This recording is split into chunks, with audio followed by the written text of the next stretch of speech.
Bonjour et bienvenue dans Face à la Lyonne, l'interview à la lyonnaise qui réveille et bouscule Lyon. Je suis Alexandra Caracezeli, fondatrice de l'équipe des Lyonnes, et chaque semaine, je reçois tous ceux qui ont une idée innovante, insolite ou originale pour faire avancer la ville ou la qualité de vie à Lyon. À quelques jours du 25 novembre, date annuelle choisie par l'ONU comme journée internationale pour l'élimination de la violence à l'égard des femmes, et alors que l'affaire des viols de Mazan a probablement constitué un électrochoc pour de nombreux Français, le constat en matière de sexisme et de violences faites aux femmes est tout juste alarmant.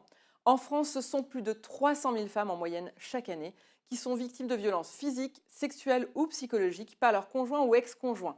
Pour en parler, j'ai invité Laïla Ojdad, qui a fondé Femmes et Diversité, pour mettre en avant le pouvoir d'agir des femmes et faire évoluer la société sur le regard qu'elles portent envers elles.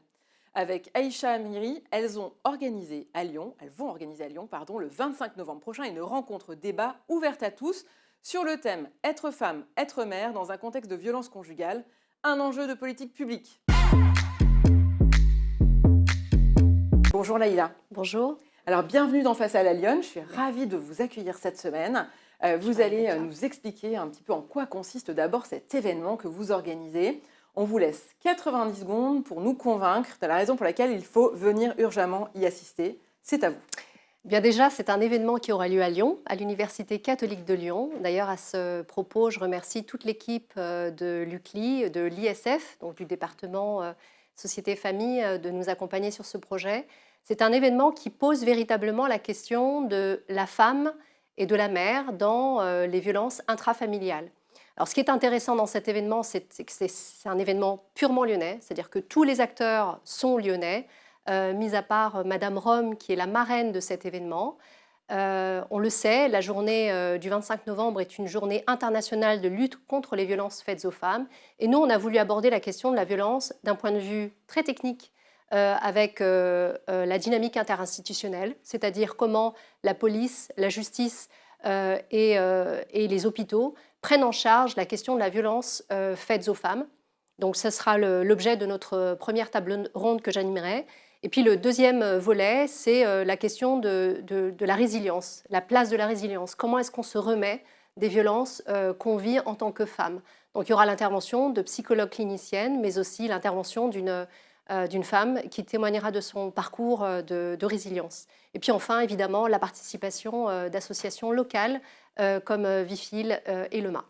Alors Laïla, je le disais, vous l'avez organisée avec une autre femme qui s'appelle Aïcha Amiri. Oui. Elle s'adresse à qui cette journée? Pourquoi il faut venir? Ça va changer quoi en gros? Alors, ce qui est intéressant avec cet événement, c'est que même s'il y a un volet très professionnel, très technique, parce qu'on fait intervenir justement des gens de la gendarmerie, de la police, de l'hôpital Édouard Herriot, le professeur Fanton, qui est un grand spécialiste des questions de violences faites aux femmes. D'ailleurs, où sera hébergée la Maison des femmes qui sera inaugurée aussi le 25 novembre. Eh bien, pourquoi est-ce qu'il faut venir? Parce que c'est un événement qui s'adresse à tous. On a voulu le rendre public, gratuit, disponible à tous, extrêmement bien desservi puisque ça aura lieu à l'UCLI, donc à deux pas d'ici, à Perrache. Et c'est un événement qui aborde la question des violences faites aux femmes, mais aussi des violences faites aux filles. Et c'est pour ça que la dimension, je veux dire, des jeunes, les jeunes ados, les jeunes femmes, est aussi une question qui est éminemment importante pour sensibiliser la nouvelle génération à ces questions-là. Mais votre idée derrière ce colloque, cette journée, c'est à la fois de sensibiliser et peut-être de libérer la parole de certaines femmes, mais aussi peut-être pour les autres d'identifier lorsqu'il y a des problèmes.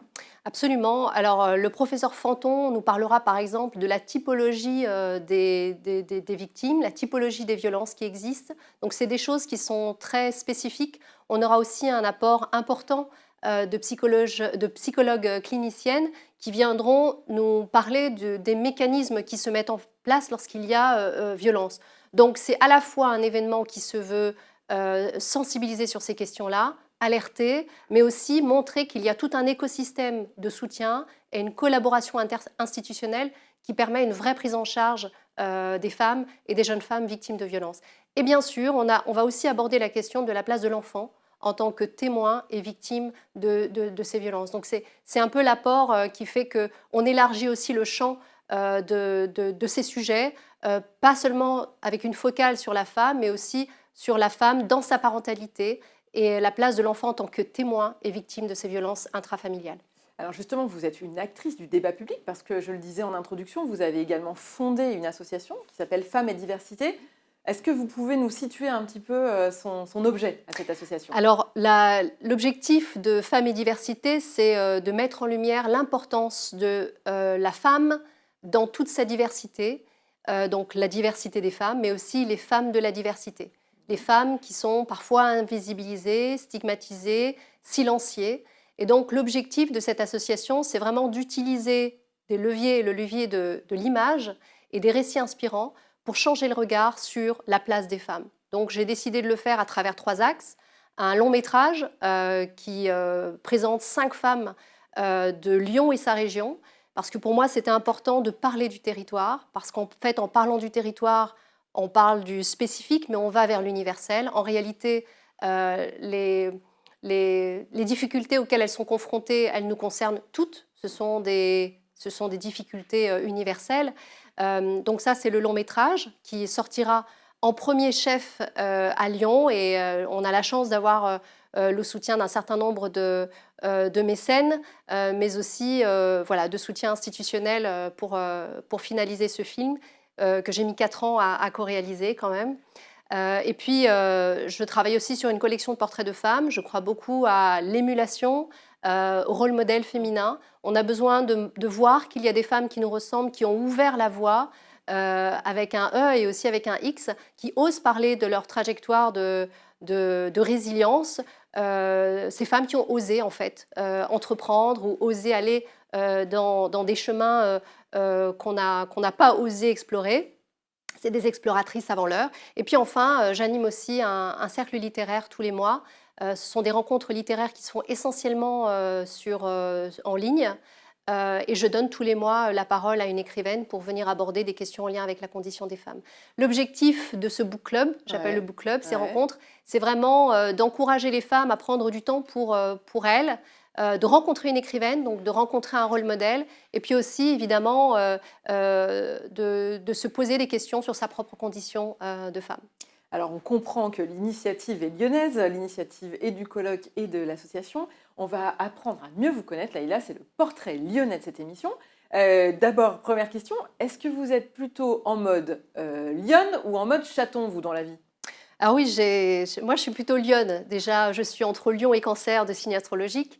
Mais je suis lionne parce que je pense que voilà, j'aime bien mener des projets parfois trop ambitieux, mais j'aime bien mener des projets. Et puis j'aime bien embarquer en fait le groupe, j'aime bien embarquer les femmes dans ce que je fais. Mais je suis aussi chaton parce que je pense que le chat a aussi la sagesse de sa solitude. Et je pense qu'il faut avoir du temps pour soi, pour réfléchir à ces questions qui nous habitent en fait. Donc c'est important aussi de trouver cet équilibre entre l'intérieur et l'extérieur, être agissant. Je crois beaucoup au pouvoir d'agir, c'est ce que je fais aussi dans mon activité annexe, entrepreneuriale. Mais je crois aussi aux vertus de la solitude pour savoir comment on va aborder un sujet, pour aller rechercher, pour structurer sa pensée. Donc je dirais les deux. Et quel est votre parcours de fenote en 2 mots?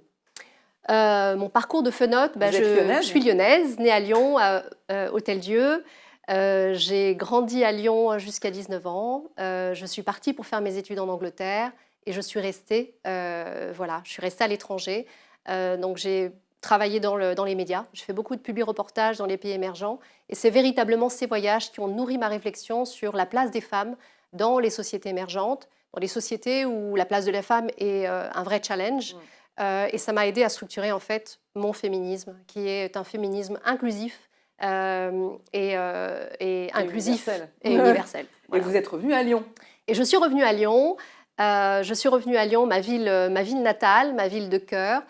C'est une ville à laquelle je suis très attachée parce que pour moi, c'est une ville qui incarne le cinéma, qui incarne la culture, qui rayonne par sa lumière aussi. Et donc, oui, je me sens très bien à Lyon. Je suis contente d'être revenue et d'y être restée. Alors, c'est le moment de la rubrique Praline ou Mâchon. Vous choisissez. Praline, c'est le truc qui cartonne en ce moment à Lyon et qu'il ne faut pas rater, ou Mâchon, c'est le truc qui pique. Qu'est-ce que vous avez envie de nous partager aujourd'hui? Ouais, plutôt praline, plutôt praline. Je dirais que, comme je le disais tout à l'heure, Lyon, c'est la ville de la culture, c'est la ville des Lumières, dans toute sa pluralité d'ailleurs. C'est une ville qui donne sa chance, je trouve, puisque je tiens à dire que l'association Femmes et Diversité a été lancée en 2019 et que nous avons reçu le Trophée des talents des mains de la préfecture. Donc pour nous, c'était un honneur. C'est une ville où, à mon sens, tout est possible parce qu'il y a une vraie richesse. Il y a une vraie richesse culturelle et artistique. On a le Festival Lumière, on a la Villa Gilet qui fait beaucoup d'événements sur la culture et sur la connaissance. Il y a des pépites comme la librairie à Soie avec qui je travaille, qui est une librairie féministe engagée, mais il y a aussi la librairie Adrienne. Donc voilà, c'est une ville qui est extrêmement vivante. En tant que citadine, j'aime beaucoup Lyon parce qu'elle est facile d'accès, on peut marcher à pied. Et puis ce qui est chouette à Lyon, c'est qu'à 20 minutes, on a la campagne. Donc voilà, je pourrais continuer comme ça des heures. Beaucoup de qualité à Lyon. Et alors, quel est votre coup de griffe de la semaine? Quel est, selon vous, ce qui peut être changé, modifié, transformé? Voilà, qu'est-ce qui mériterait un éclairage particulier? C'est votre coup de griffe à vous, cette semaine. Eh bien, pour moi, ça ne concerne pas nécessairement Lyon, mais je dirais que c'est vrai, la période du confinement a été une période traumatisante pour beaucoup, où la question de la littérature, en tout cas de l'art en général, était mise entre parenthèses comme n'étant pas une priorité. Et pourtant, l'art nous nourrit, la littérature nous nourrit, elle nourrit notre humanité. Elle nourrit le lien qu'on a à l'autre. Et c'est vrai que pendant le confinement, en fait, on s'est rendu compte qu'on avait besoin de l'autre pour grandir. Et c'est à ce moment-là, en fait, que le book club, que le cercle littéraire de Femmes et Diversité est né, parce qu'il était essentiel de nourrir les liens et la proximité à travers la littérature. Donc je dirais que mon coup de griffe, c'est peut-être apporter plus de soutien aux associations et aux structures qui nourrissent la culture. Alors là, je résume. Le rendez-vous pour l'instant, c'est le 25 novembre, ce grand colloque à l'occasion de la journée de défense, en tout cas de lutte contre les violences faites aux femmes, à l'UCLI. Il y aura toutes les informations données sur la page de Lyon Femmes. Ouais. Et puis, si on veut en savoir plus, Femmes et Diversité, il y a un site internet. On a une chaîne YouTube qui recense la bande-annonce du film, le book club, Paroles de femmes, toutes les conférences qu'on a pu faire. Toutes nos actus. Et surtout, là, on vous revoit à quelle occasion? Eh bien, le 25 novembre, bien sûr, puisque j'animerai la première table ronde. Le 27, j'anime un cercle littéraire en présentiel ici à Lyon avec Singa. Donc, c'est une collaboration avec Singa, donc à Lyon, Mulatière, je crois, au Fait-Tout. Et puis plein d'autres infos qu'il faudra suivre sur Femmes et Diversité sur LinkedIn, parce que j'ai aussi le réseau social de LinkedIn. Ça marche. Merci beaucoup, c'est la fin de cette émission. Merci de l'avoir suivi. On se retrouve la semaine prochaine pour un nouvel invité dans Face à la Lionne.